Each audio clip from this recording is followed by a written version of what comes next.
mau gak jelasin insulin, kata aku teh.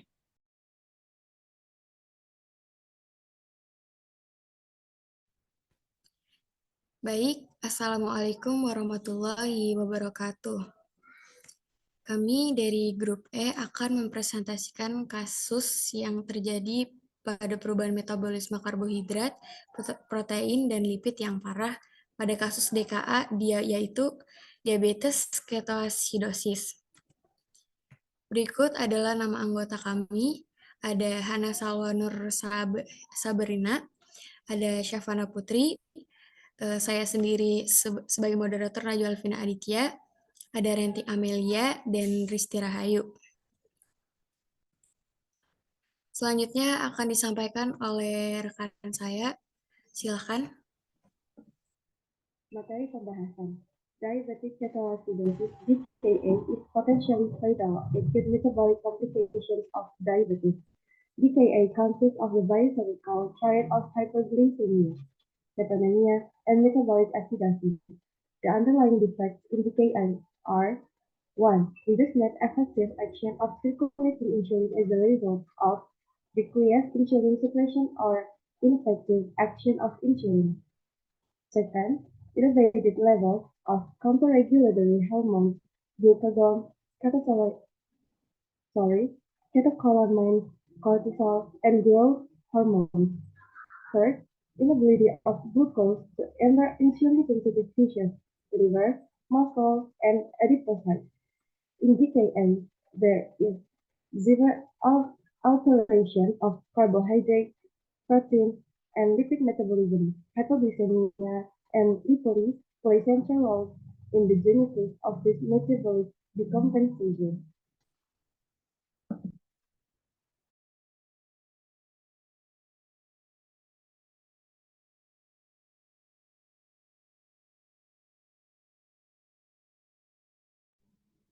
Pengertian.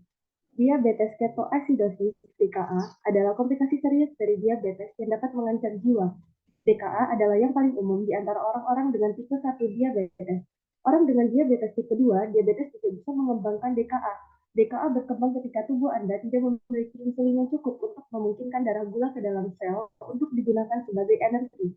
Sebaliknya, hati Anda istirahat memecah lemak untuk bahan bakar. Proses yang menghasilkan asam yang disebut keton. Ketika terlalu banyak keton yang diproduksi terlalu cepat, mereka dapat menumpuk menjadi berbahaya dalam tubuh Anda. Baca terus untuk mengetahui lebih lanjut tentang DKA, bagaimana Anda dapat mencegah DKA, dan bagaimana mengobatinya jika diperlukan.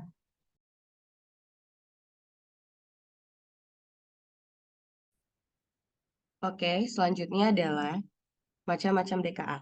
Pada kasus DKA diabetes ketoasidosis, terjadi perubahan metabolisme karbohidrat, protein, dan lipid yang parah. Berikut penjelasan secara lebih rinci di setiap komponennya.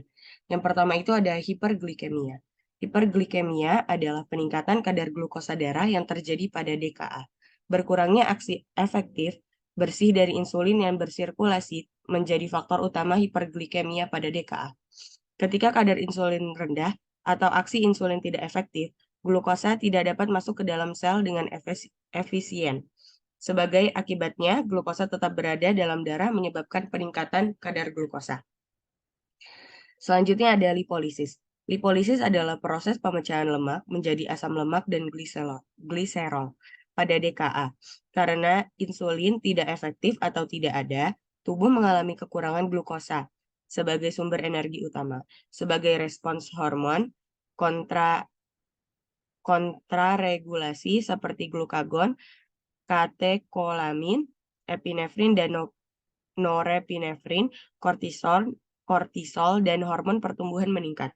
Hormon-hormon ini merangsang lipolisis yang mengarah pada pemecahan lemak dalam jaringan adiposa menjadi asam lemak bebas. Selanjutnya adalah ketonemia dan asidosis metabolik. Asam lemak bebas yang dihasilkan dari lipolisis kemudian diubah menjadi keton oleh hati dalam proses yang disebut ketogenesis. Ketosis terjadi ketika kadar keton dalam darah meningkat secara signifikan. Keton yang paling umum dihasilkan adalah aseton, asam asetoasetat, dan beta-hidroksibutirat. Ketonemia yaitu peningkatan kadar keton dalam darah, merupakan ciri khas DKA. Ketika tubuh menghasilkan keton dengan kecepatan yang melebihi kemampuan jaringan untuk mengoksidasi atau mengeluarkannya, terjadi penumpukan keton dalam darah. Keton yang berlebihan dapat menyebabkan asidosis metabolik, yaitu penurunan pH darah yang disebabkan oleh peningkatan asam dalam tubuh. Kondisi ini dapat membahayakan fungsi normal organ-organ vital. Selanjutnya adalah insulin.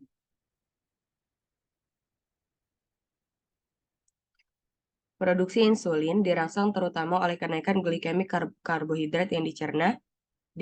Hal ini meningkatkan penyerapan glukosa oleh jaringan yang sensitif terhadap insulin setelah makan. Peningkatan kadar insulin menghambat pelepasan glukagon dari pulau pankreas dan rasio insulin plasma terhadap glukagon menjadi relatif tinggi. Rasio insulin ke glukagon yang tinggi mendukung keadaan anabolik, penyimpanan glukosa sebagai glikogen dalam hati dan otot, dan lipogenesis dalam adiposit, pengangkutan glukosa yang bergantung pada insulin melintasi membran sel jaringan yang sensitif terhadap insulin, juga mendorong kalium ke dalam sel-sel ini. Rasio insulin ke glukagon yang tinggi selama makan juga mendukung penyerapan asam amino oleh otot. Kemudian, intervensi terapeutik awal yang paling penting pada DKA adalah penggantian cairan yang tepat diikuti dengan pemberian insulin. Tujuan utama penggantian cairan adalah pertama untuk pemulihan volume sirkulasi, yang kedua untuk pembersihan keton, yang ketiga koreksi ketidakseimbangan elektrolit. Infus insulin intravena dengan kecepatan tetap FR3 tidak hanya mengurangi kadar glukosa darah, tetapi yang sama pentingnya, menekan lebih jauh ketogenesis serta memperbaiki gangguan elektrolit. Pemantauan biokimia yang sering diperlukan, glukosa, kapiler keton, pH vena, dan kalium serum. Hal ini tidak perlu dilakukan menggunakan darah arteri untuk menilai status asam basa. Pengambilan sampel vena cukup karena perbedaan antara pH arteri dan vena atau HCO3 tidak cukup signifikan untuk mempengaruhi diagnosis atau manajemen DKA. Yang selanjutnya akan disampaikan oleh Ranti.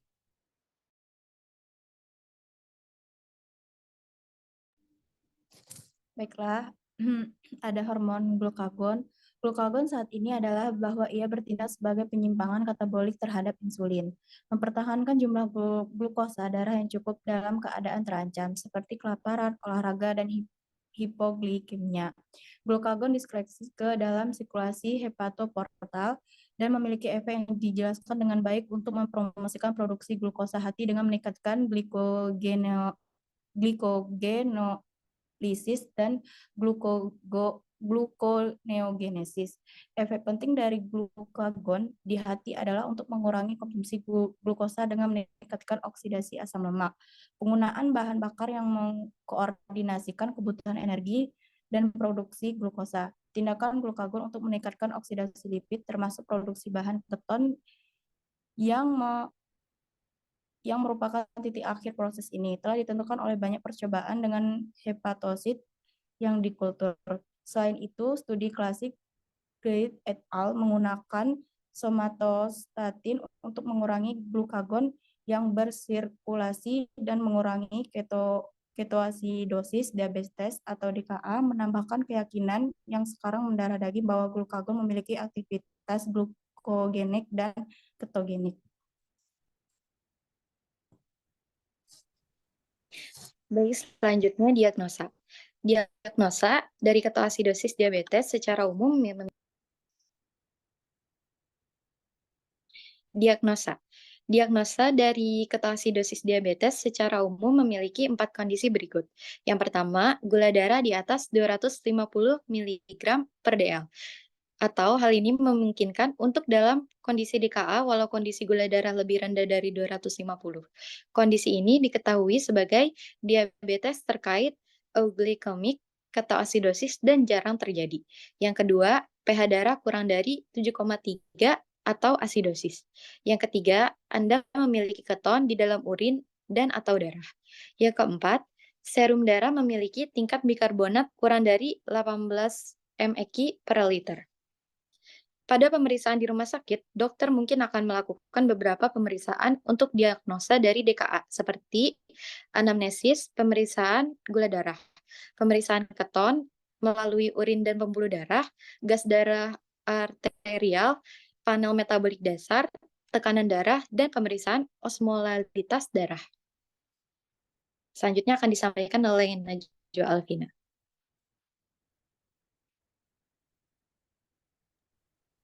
Bayang.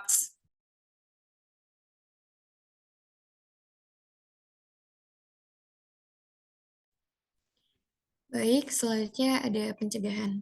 Langkah-langkah pencegahan efektif yang dapat dilakukan pada penderita diabetes mellitus tipe 1 agar tidak terjadi DKA adalah deteksi awal adanya dekompensasi metabolik dan penanganan yang tepat.